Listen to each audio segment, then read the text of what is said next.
at greatinternetmarketingtraining.com. All right, let's get to the main event. Today we're going to talk about leasing equipment and vehicles. And again, if you're interested in information about leasing commercial space and buildings, check out episode 166.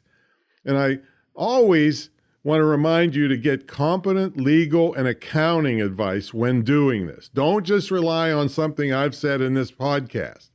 I don't know your financial and business situation. This is meant to be a primer to give you some of the big picture issues with regard to leasing and whether it makes sense for you to look into it further for your business. All right, so let's get into some of the pros and cons of leasing. We'll start with equipment. And before I get started with that, let me make a blanket statement that I've heard from many business people over the years, and I agree with it myself. Rarely does leasing make sense on a personal level.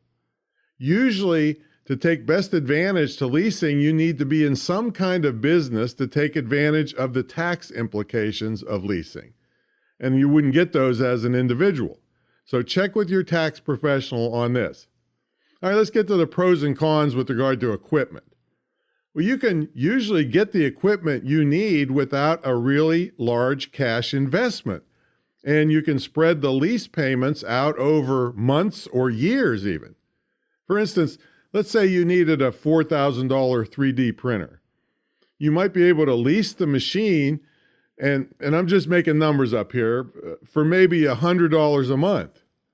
And many lessors, and a lessor would be the company that owns the equipment and is leasing it to you, may not even require a big down payment or deposit.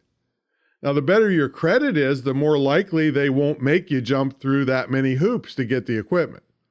And even if your credit isn't great, you got to remember, they want to move that piece of equipment and get it generating revenue. In their minds, they're trying to decide if it's better to give it to you and hope you pay